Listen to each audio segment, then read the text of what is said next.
Hello, and welcome back to another fun-filled episode of the Hammercast.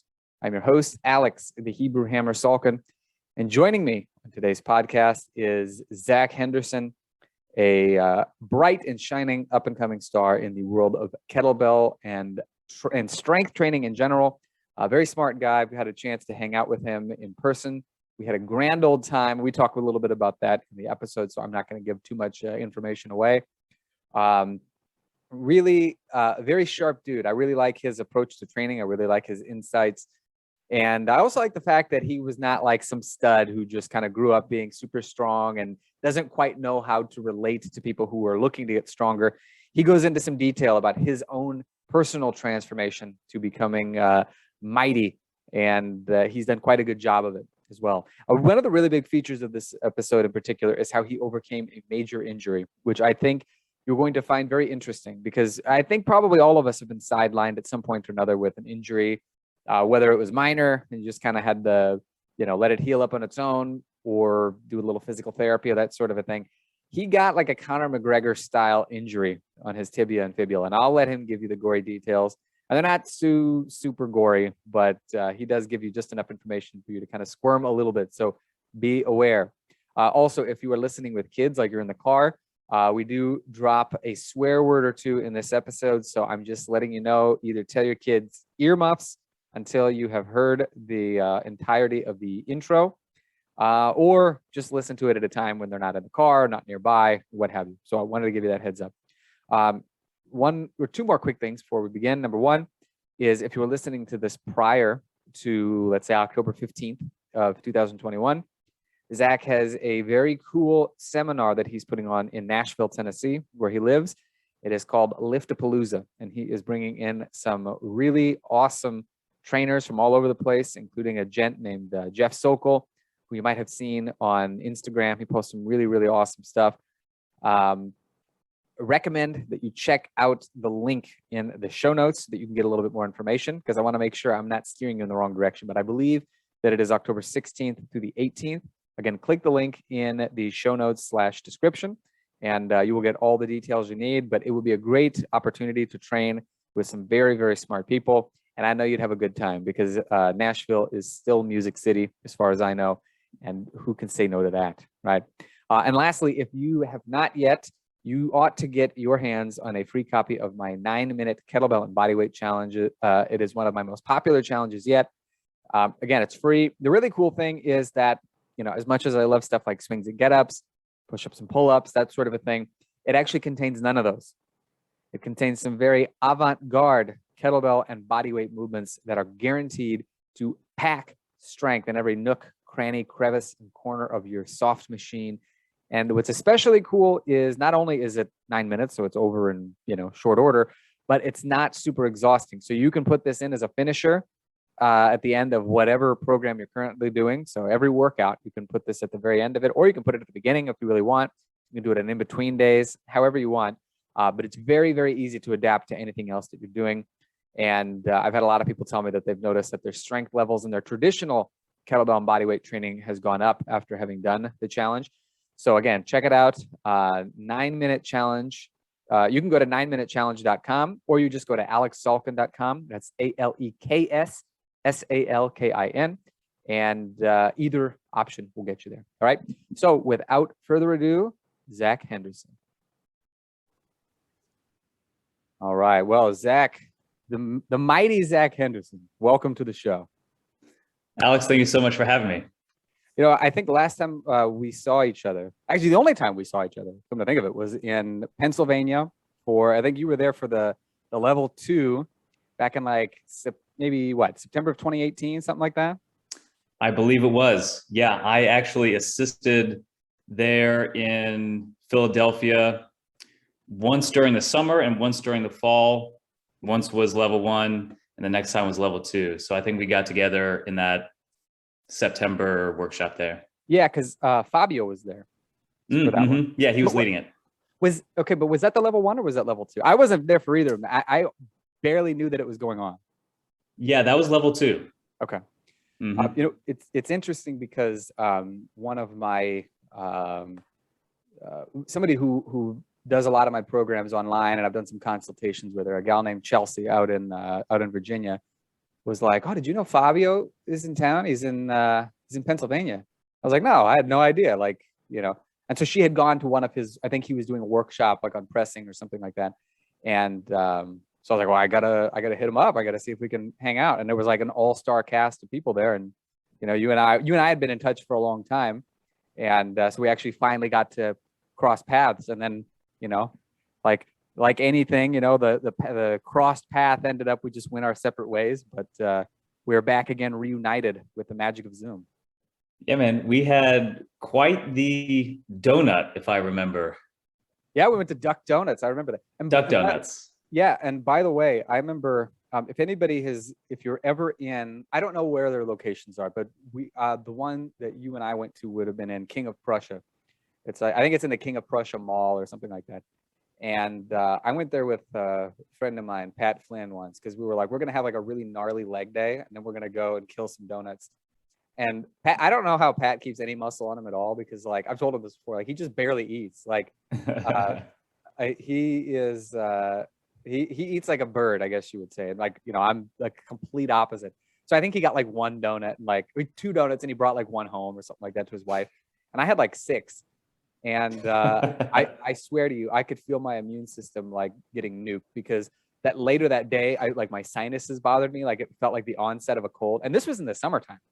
So I was like, I'm glad I didn't do this in the winter, because I probably would have ended up as like patient 0 in the future coronavirus pandemic. It would have just like magnetized itself to me. But Duck Donuts is really good. They make them right in front of you. It's like when I say fresh, it's like, okay, what do you want? And then they make it, they fry it, and then they design it, and they're like, here you go. And hot. Yeah, exactly. You eat it like immediately, and you don't regret even a single second of it, unless of course you have a weakened immune system, in which case you have too many and you'll regret it immediately. But they're really tasty. Yeah, man. Yeah, that was a fun trip. And I think we hung out with the whole like seminar crew that night, and then we got together for a little lunch and donuts the day after. And that's what's really cool about being able to go to events, is you get to meet and hang out with otherwise what would only be your internet friends.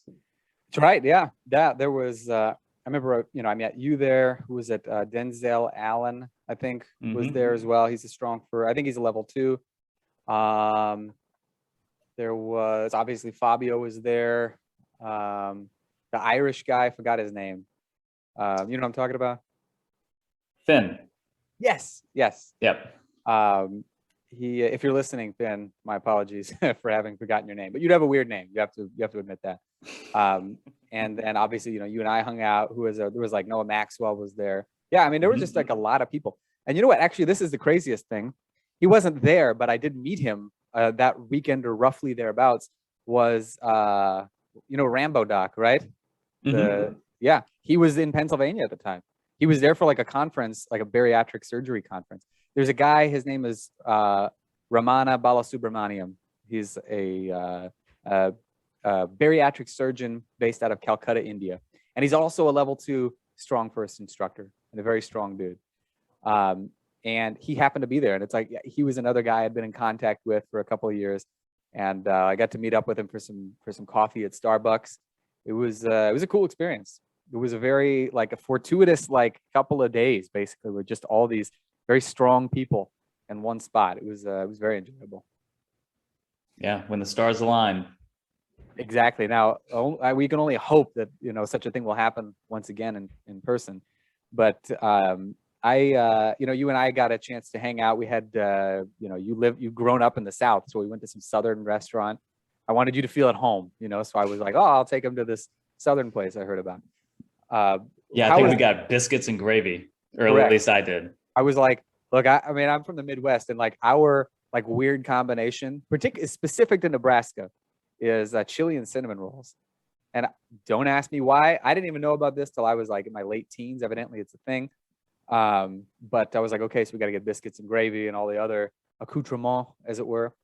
But we had a good time. But one thing I never asked, and I want to get this out on the podcast, because I'm sure you've told the story before, but I have yet to hear it. I want to hear your origin story. Like, what got you into strength training, how you discovered kettlebells. I would assume that there was probably some sort of a gap in between, like your, discovering physical training and physical fitness, and then eventually discovering kettlebells. So let's go to like all the way to the very beginning. How did Zack Henderson become the man that he is today? Well, I'm still a work in progress. So I will go back and say that I was not a very athletically gifted kid growing up. I was involved in several sports: soccer, little league baseball, wrestling, and maybe with the exception of wrestling, which I showed a little bit of promise in, anything that involved a ball, hand-eye coordination, I was notoriously bad at. So I didn't really grow up taking my fitness or my athleticism seriously in any capacity, although I did have a taste of that training discipline with my couple of years in wrestling. So fast forward to college years, the freshman 15 just kind of turned into a lifestyle. So pasta bar lunches and PBR and getting no sleep. We know how it goes. No, right? I don't actually. I was one of the few who did not deal with the freshman 15, but I know the phenomenon you're talking about. Yeah, absolutely. Well, when you find yourself on your own and making your own decisions, most of the time They're you make bad. the wrong ones. Yes. Right. Yeah. So all that to say, I kind of woke up around, junior year of college, 19, 20 years old.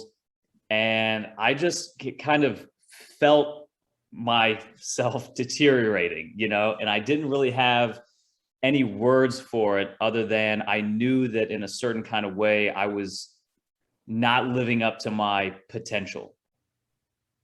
Right. So this was around the time that CrossFit was kind of taking off as a thing. Paleo as like a movement was kind of taking off. And I was just kind of starting to discover the whole world of what we would call like self-development or self-help. So I just went down all these rabbit holes, from Tony Horton to Tony, who's the Robbins? Tony Robbins, right. So there I was, just kind of one summer, just kind of devouring all these blogs and websites and books. And the first thing kind of in the health and wellness space that really spoke to me was the paleo diet movement, which was really just, hey, here's how processed foods can negatively affect your health. And here's how eating, whole, quote unquote, natural foods can benefit your health.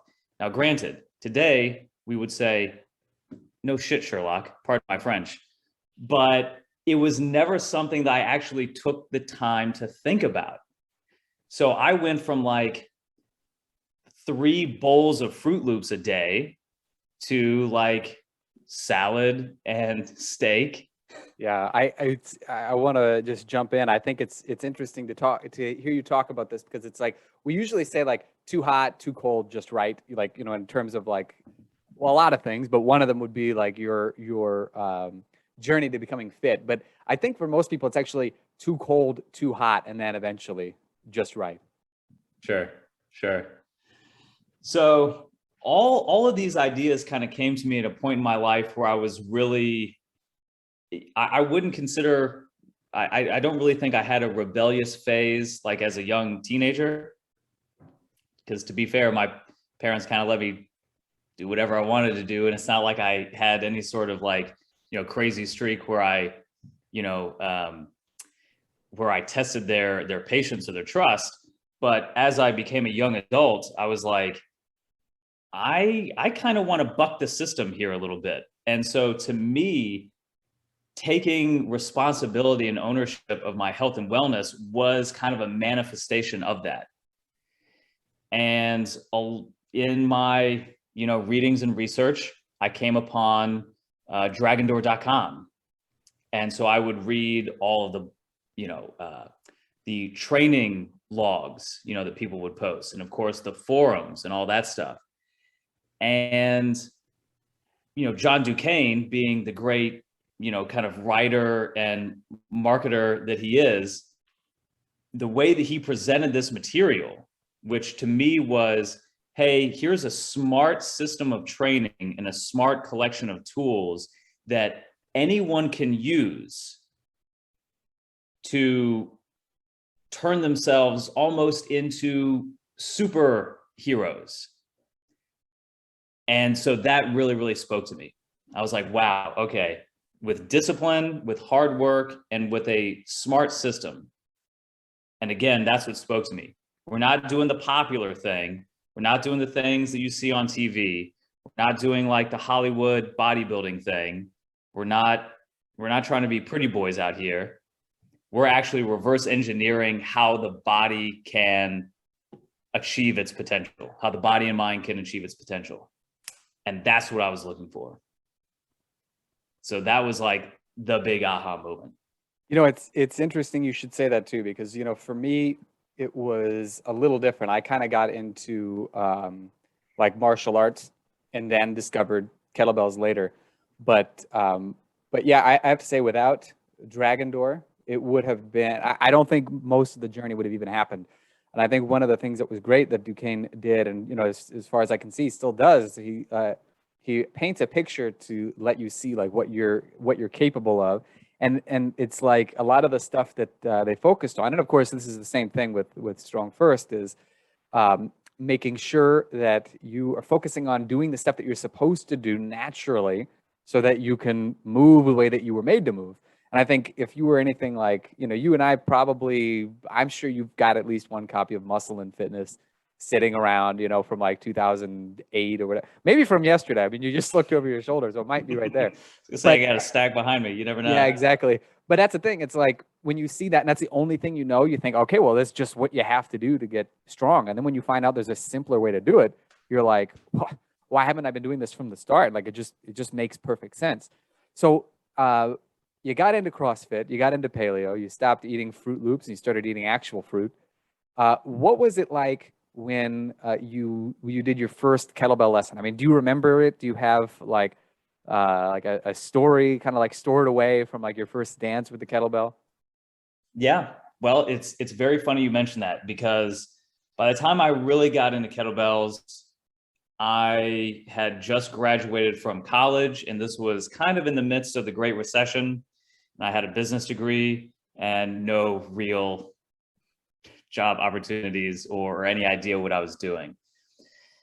And I moved home, and I just so happened to share the same hometown as Gray Cook of FMS fame.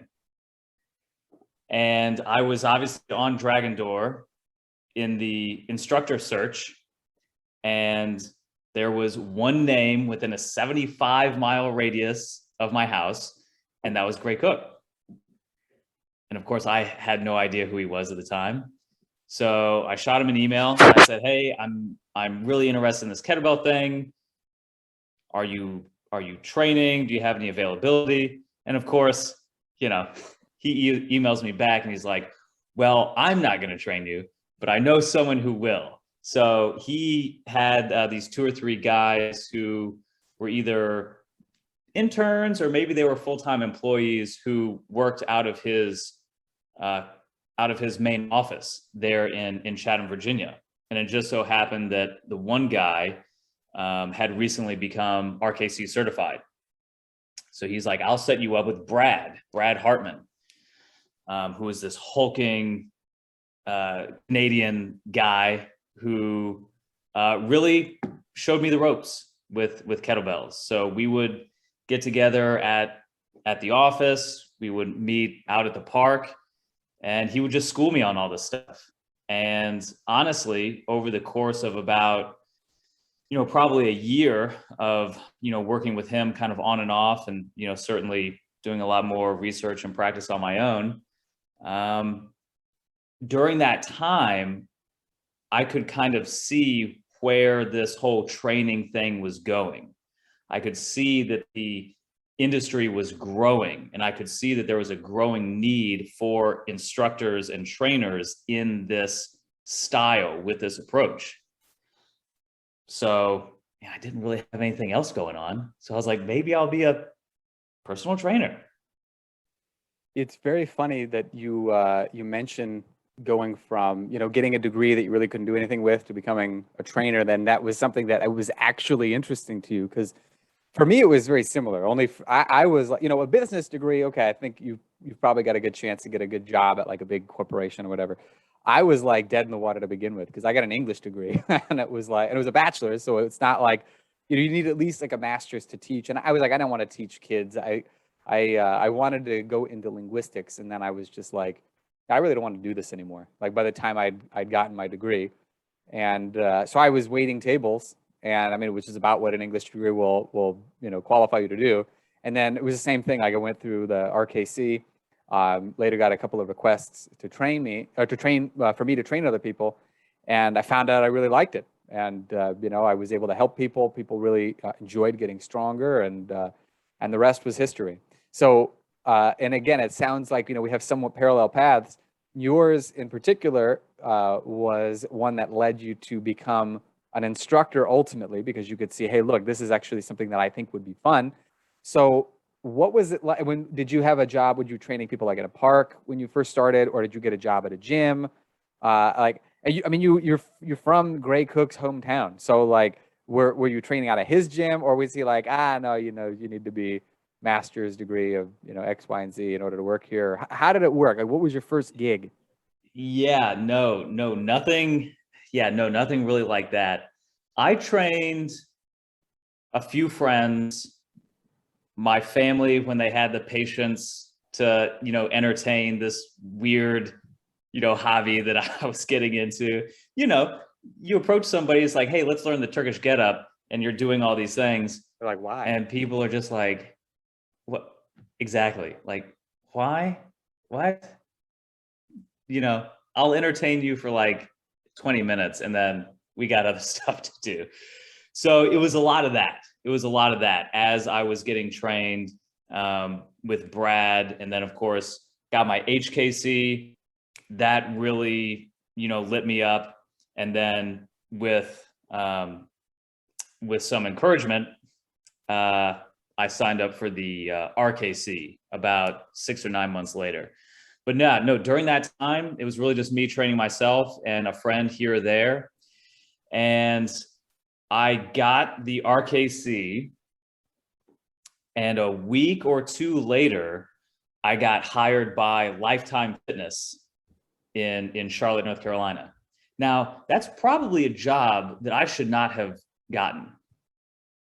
I mean, granted, having done like the RKC and the experiences I had, probably more qualified than the vast majority of, applicants. But the fact of the matter is, I had never had like, a corporate job. I didn't really have any proven track record of training people when it came down to it. So I think I just kind of slipped in at the right time. Now, I applied for probably 12 or 15 gyms, went in for a few interviews, and Lifetime was the only one that called me back for a second interview. And to my utter surprise, I got the gig. So just like that, a few weeks after getting RKC, I was a full-time instructor at a big box gym. That's incredible. Lifetime is actually a great place to do it too, because I think the people there, the kind of clientele that they get are people who don't want to rest on their laurels. Like they actually do want to get stronger. And I'm guessing what was probably like 2009, 10 that you got certified, somewhere thereabouts.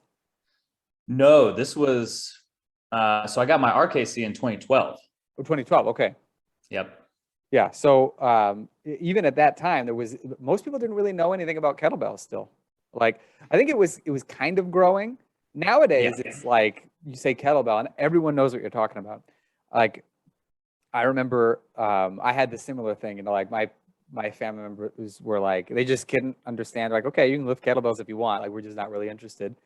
And same thing with friends. And I had some friends who were like, yeah, that sounds like maybe interesting to try, but you know, it was now it's kind of like accepted that it has some sort of validity. And I never got a chance to work in one of the big box gyms, but I would imagine that working at Lifetime, you probably got a chance to meet up with a lot of different people, and you realize very quickly that, wow, you know what, I have to like, there's really no way to prepare to train people unless you're actually training them and then like fixing things on the fly. So what were your experiences like working with people at Lifetime, where you had some people who were like ringers, you know, you're like, here's how you swing, and they're like knocking it out, and then other people who are like, I can barely reach over to tie my shoes. How am I gonna pick up this kettlebell? I mean, like what did you have to do to make up for like the deficit between these two ends? Well, I tell you, man, it was definitely trial by fire. It was definitely getting pushed into the deep end of the pool. And it took me a long time to find my stride. A long time, you know, probably about a year. And yeah, man, it's just like anything else. It's repetition, it's experience. And yeah, you would get a college kid, and then a soccer mom, and then a senior citizen, and you never know who was coming through the door. You never know like who was busted, who was fresh off an injury. It was really just a mystery every time you had a new name on your calendar. But that's part of what made it really exciting, because in the long term, what I had to do was I had to take all this knowledge, I had to take all this experience, you know, the manual, so to speak. I had that up here, but I couldn't use it as a playbook for every single person. So what I really developed over the course of time was the ability to just lay back and really empathize with whoever was directly in front of me. Because I can't be thinking about the perfect program. I can't be thinking about the client who I just had or the one who's coming up. I got to focus on the person who's right in front of me and what their very next step should entail. Yeah. And oftentimes that required doing things that were a lot more simple, and oftentimes just being a little bit creative, always making it fun, always keeping people engaged. And, you know, like I said, that skill set took me a long time to develop, but when it did, you know, again, about a year to a year and a half in, I knew that this was something that I was gonna do for my career. Yeah.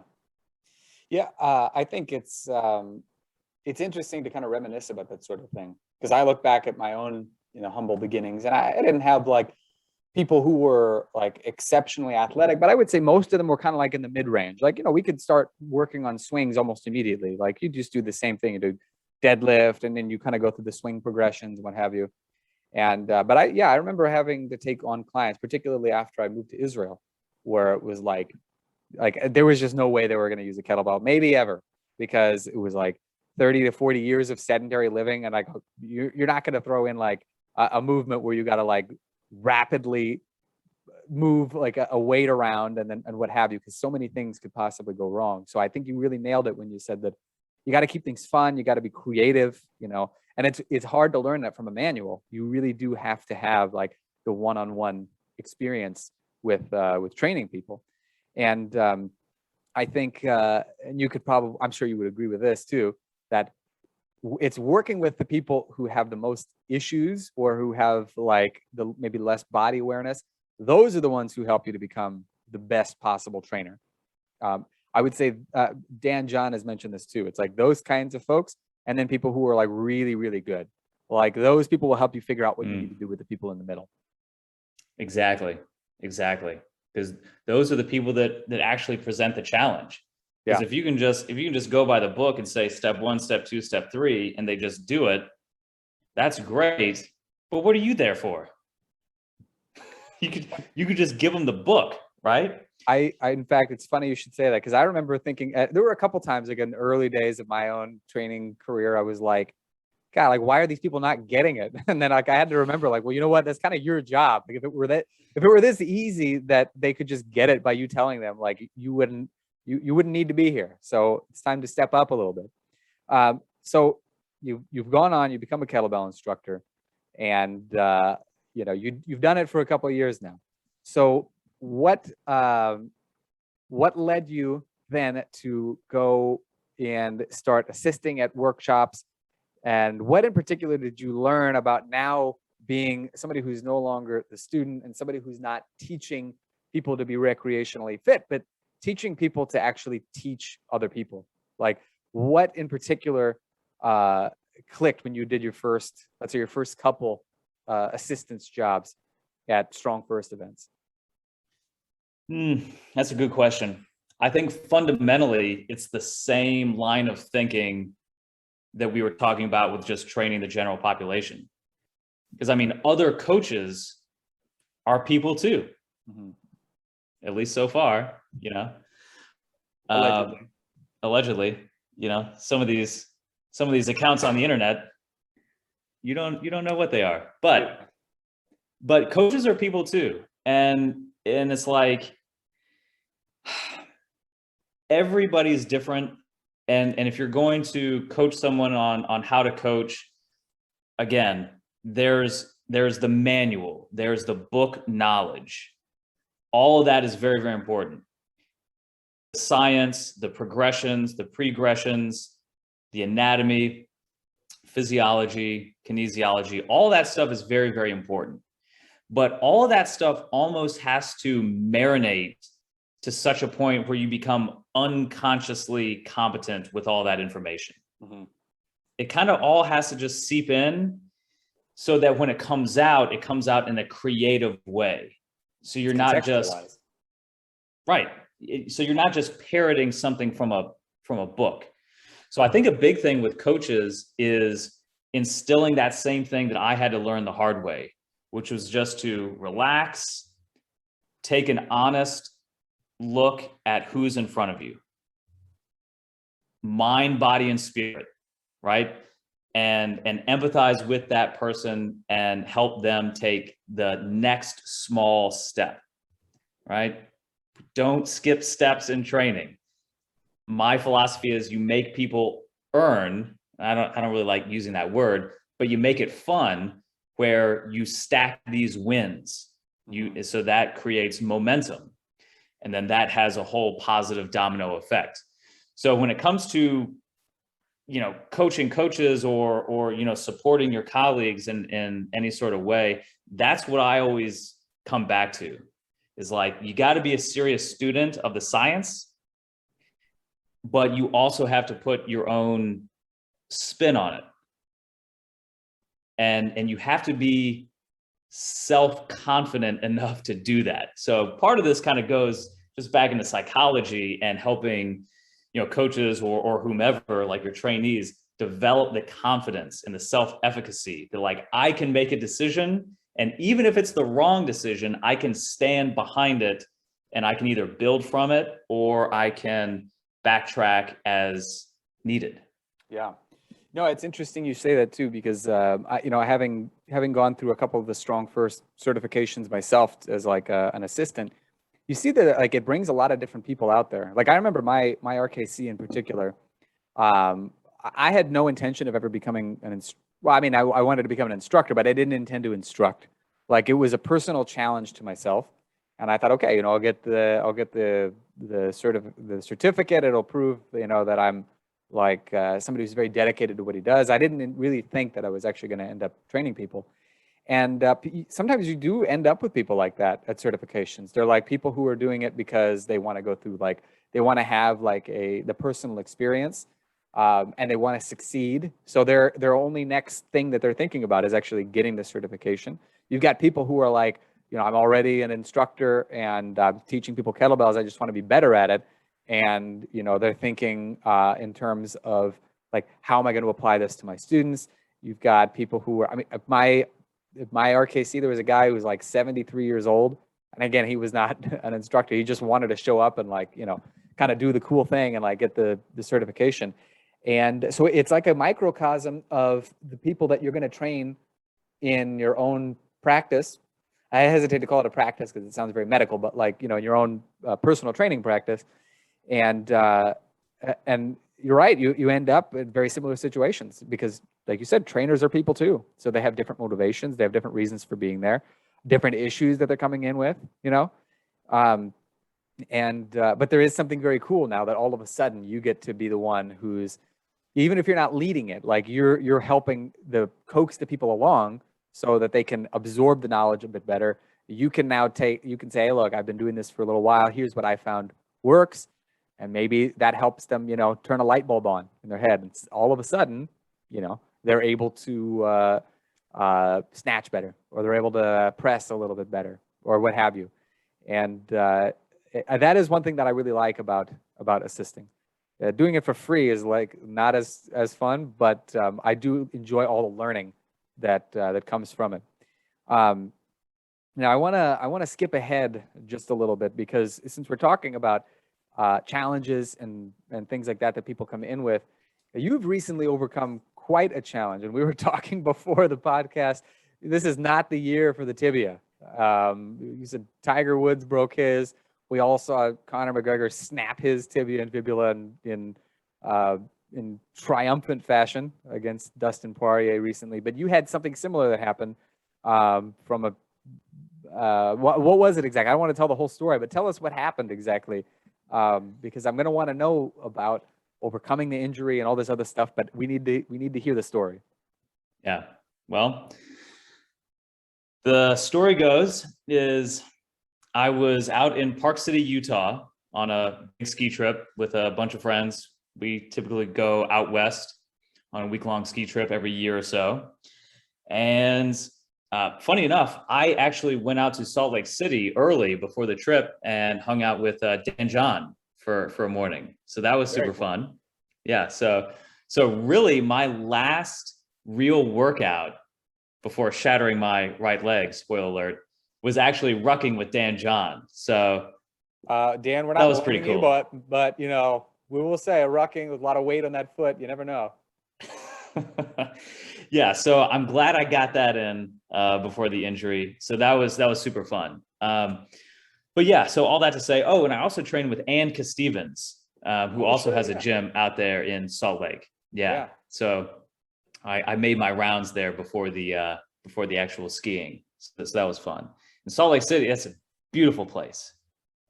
Beautiful, beautiful place. Never been there, but every picture I see, it's like, I imagine it as being like the inspiration for all these like great songs about America, you know, from like the 19 teens and the 1920s and stuff like that. It's just as picturesque as you can possibly imagine any landscape. Absolutely. Yeah. So Park City is just kind of like the next mountain over. And we had a great week of skiing. And I consider myself like an intermediate skier. So we were doing some moderately challenging runs. And I didn't take a spill all week. So to be honest, by the time we got to the end of the week, this was the very last day, the afternoon of the last day of the trip, I had a really bad combination. I was kind of cocky. I didn't have a humbling spill, you know, the whole week. And then B, I was also getting a little mentally fatigued, right? We had been skiing all week, you know, long days, hanging out all night, having a great time. But, you know, you get to the end of a vacation and you're kind of checked out. So unfortunately, that was the mental environment that I found myself in. And so I was skiing with two buddies of mine. One was behind me, one was in front of me. And we were skiing down the lift line. So, you know, if you've ever been skiing, you know, you go up the ski lift and there's oftentimes, you know, an intermediate to advanced run that goes underneath the lift line through the trees, through some terrain. So we were skiing moguls underneath the lift line. And I'm not the best on moguls. You know, these things will turn you around left and right super fast. You're zigzagging around. Well, all that to say, I came off a mogul and I was trying to make a wide left turn around a ski lift pole. And I didn't have as much room as I thought. And my right ski kind of got caught on a little bit of snow. And then my tip of the ski caught the pole in question. And so it all happened so fast. So I'm not exactly sure what how the whole formula came about, but a few things happened. One is obviously my ski caught. Two, my shin made contact with the pole. And then three, my back binding came off, but my front one got stuck. So all of those things kind of happened at once. And to save my noggin, I was kind of dipping out over to the side. So I took a spill and I didn't feel anything. So I hopped up and my right leg didn't quite work. So I sat back down and I was like, that's interesting. And of course, my buddy who was behind me skis up and he's like, hey, are you okay? You know, so I recite my name and social security number and mailing address just to make sure that my brain was still functioning. It's like, okay, I think we're good there. And I tried to stand up again. And when I didn't feel any pain, but my whole body was just kind of like shaking. You know, it suddenly felt like I had run a marathon or something. It's like I had like no energy to stand. So I was like, well, something's wrong. So took a seat and my other buddy who was in front of us went and got ski patrol, and ski patrol took me down. You know, they strapped me in the toboggan, you know, in the sled, and they carted me down to the clinic at the bottom of the mountain. And, you know, they're like, hey, you in any pain? I said, honestly, no. I'm just kind of like mentally trying to prepare myself for what you guys are going to have in store for me. So they said, well, the first thing that we have in store for you is we have to take this ski boot off. It's like, oh, all right, well, let's do it. So practice some deep breathing. Two nurses opened the tongue of the ski boot out wide. They popped it right off, and I got a zinger. I got a zinger that went up my leg like something I could not describe. But you know, it only lasted a second. And I looked at my leg and it looked completely fine. Not a bruise, no, you know, nothing was off kilter. So long story short, they obviously x-rayed it and showed me the x-ray, and both my tibia and my fibula, you know, your two lower shin bones, were basically like that, right? So they were broken and off center. So I really did a number on myself. And long story short from there, my buddies took me to the Park City Hospital where I got stabilization surgery that night. So they actually put an external fixator on my leg, which basically means, kind of graphic warning alert here, if you're squeamish, you know, plug your ears. But they drilled a rod through my heel, and then they drilled two rods coming out of the front of my shin.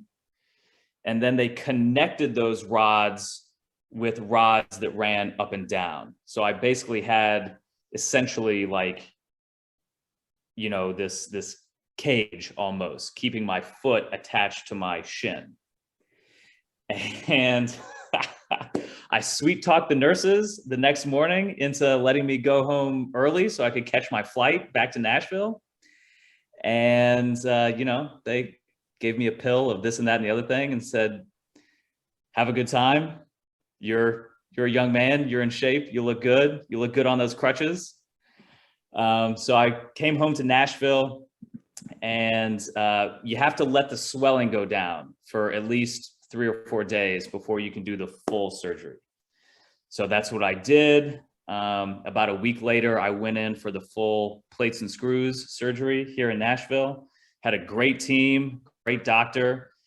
So the output of that was that I got 2 plates on my tibia because I had a lot of pieces that broke off. So they kind of smashed all those pieces together under a couple plates. Had a couple screws up the tibia, and then I got about 10 screws up my fibula because there was a fracture that actually went vertically up the bone. So, Like a piece of firewood. exactly. So that was the output of my injury and my surgeries. Good gravy. Well, and how long ago was this? This is probably what, January, February? This was actually the end of February. Okay. Yeah, so I'm coming up on 6 months. Now, I would imagine then that probably did a number on your training, because I know I've kind of followed what you've been doing with your training recently, as much as I can. I mean, obviously, like there are only so many things that you can do. But what did that? How did that help you to kind of like understand maybe the people that you've trained in the past who had like, oh yeah, hip replacement, or I had like a surgery on the knee, so I can't really squat very deep or whatever. Like, do you feel like you have like a new sense of an understanding of like the difficulties that they had to go through in order to do stuff that we would just consider like normal or mundane? Yeah, absolutely. Well, empathy is the big word there. I mean, again, going back to putting yourself in someone else's shoes, that's probably your most important job as a coach. And I've actually mentioned this in a podcast before, that I think the negative side about having a fitness industry that is dominated by young, healthy people is that we don't know what it's like to be older, to have a laundry list of injuries. So yeah, I definitely have a newfound appreciation for training in general, for my health, for my fitness in general. And obviously, like, the mental side is a huge component to this whole thing. So yeah, very much so. Now I appreciate, as cliche as it is to say, I appreciate the experience for what it was, because now I have the hindsight and the experience that I can use to benefit my training and coaching skills. Because really, before this, I had never sustained a serious injury, much less a broken bone. Mm-hmm. So I really made up for lost time there. Yeah, exactly. Well, it's funny. Speaking of making up for lost time, all of like, you were a total like stud on the slopes, no spills or anything. And so it was like, oh, I've just saved up all of like the spill. I'm going to just concentrate it into one event. But no, that makes perfect sense. I think I've been very fortunate also to have, I would say, mostly minor injuries. But I've seen, for instance, how disruptive they can be. And it really does change your perspective on things. Because even if it's something where it's like, my knee's kind of bugging me, I better take like a few days off or figure out what's going on. Then you can look back and be like, wow, when so-and-so came to me and like could barely even bend her knee, like now I can kind of understand what that's like, and I can appreciate knowing that there is something I can do to help her figure out what she should be doing, rather than like just pushing through. And you're right. I mean, the fitness industry is primarily dominated by, like you said, like young, healthy, fit people, and they don't stick around even. Like, I think 18 to 24 months is the average career length of a personal trainer. And that's why, I think it's important for guys like us who've actually been doing this for some time to try to get an understanding of the people that we train, because like a lot of the the influencer types who are like, oh, do this at-home workout, and it's like jumping up and down off of like God knows what, and it's like that doesn't apply to people. You've got to be able to find something that applies to them, and nothing could be more important than being able to do that when the person's injured. And so, speaking of which, you didn't stop training even though you had this injury. So what did your training look like as you were letting the healing process take place? Mm-hmm. Well, I will say this: my training was both mental and physical. I have I've been a pretty avid meditator for about 3 years. And so one of the things I really doubled down on was just taking that time to be present. So something that I wanted to make mention, because I think a lot of times our reaction is to try to run away from pain. And oftentimes that makes it worse. You know, it becomes more insidious. It becomes more annoying, more longer lasting. So if you have like a little, granted, everybody's situation is different, but if you have like a little ache or pain, the tendency is to want to just push it aside, not think about it, ignore it, work around it. Sometimes that's appropriate, but it's also extremely valuable to center yourself and to focus on the pain as intensely as you can.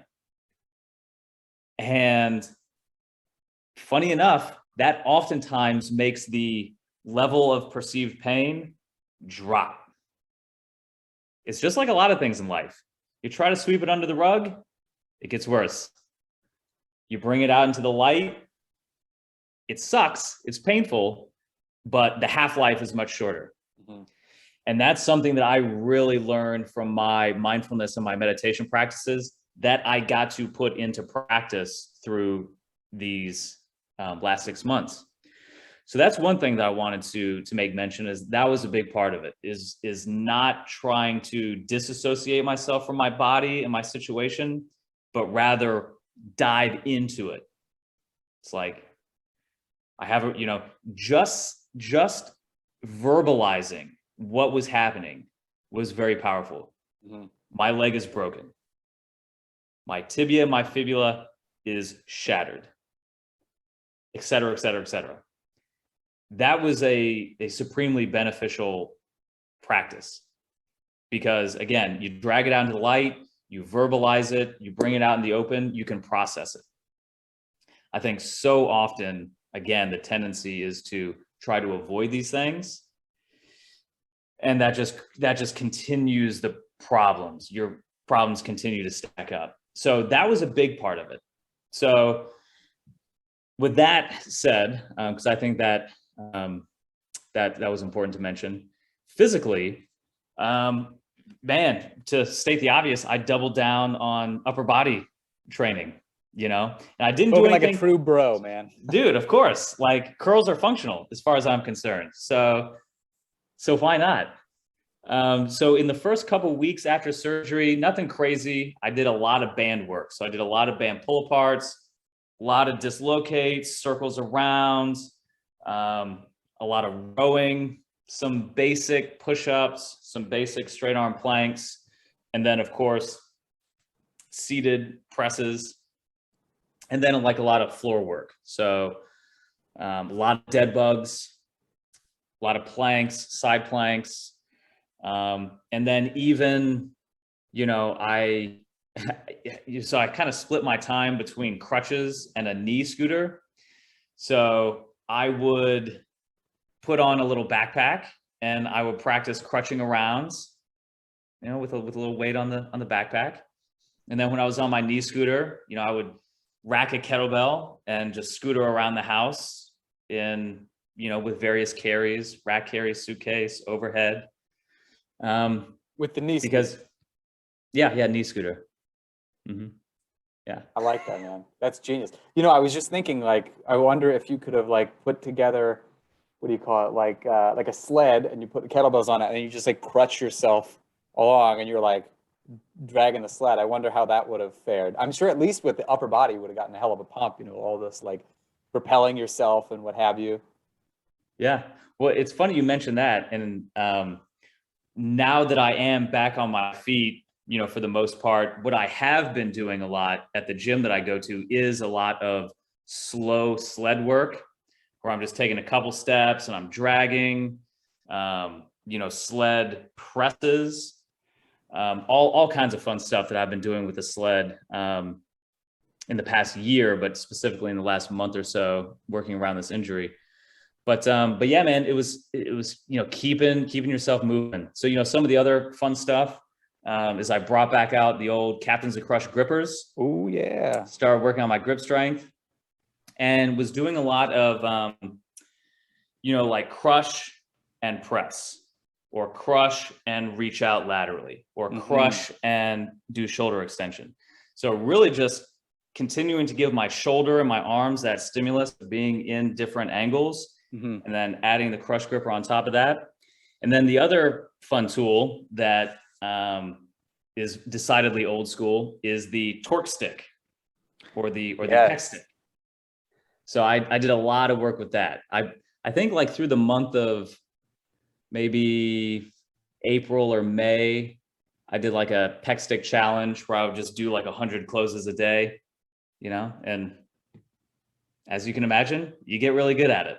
So a lot of common sense stuff, just using the upper body, and obviously blood flow is, globally good for the whole body, but when you have a localized injury, moving that blood, moving that lymph, keeping the body moving, it all helps the healing process as well.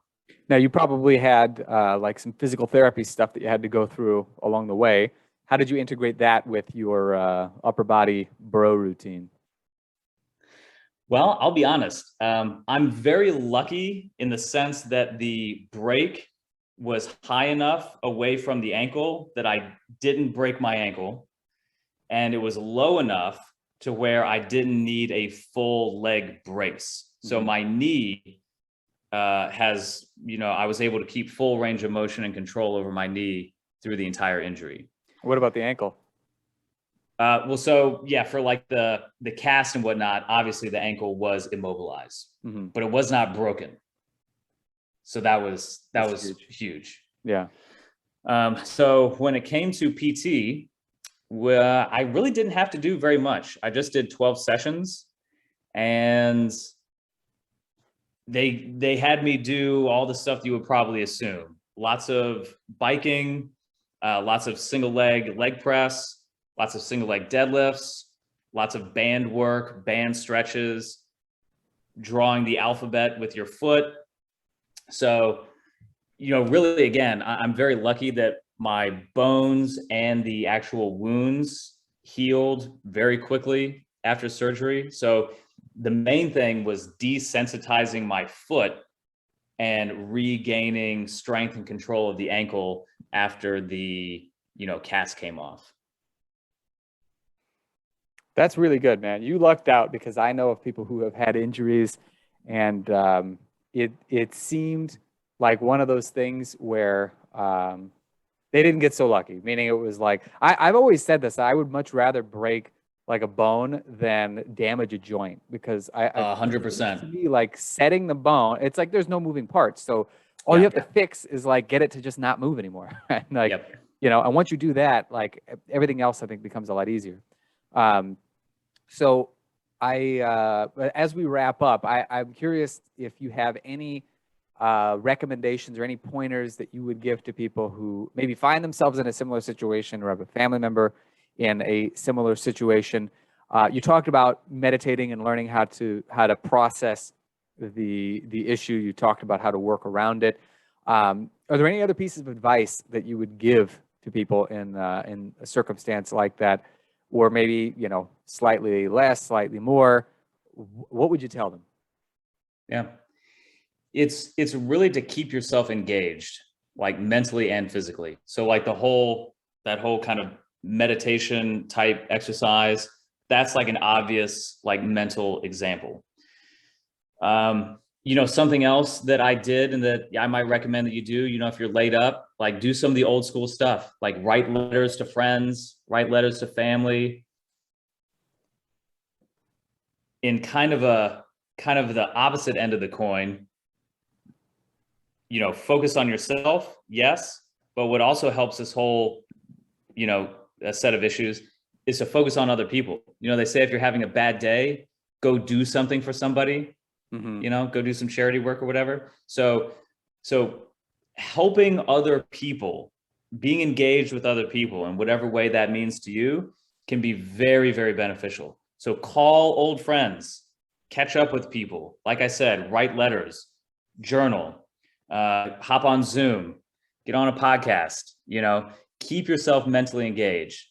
start start going through that old dusty book collection that's that you've collected. Start exploring new podcasts or audiobooks or new YouTube channels, but do it actively. That's kind of what I would say. So like it's totally cool to kick back and watch Netflix and kind of turn your brain off for a little bit. That's fine, but don't do that too much.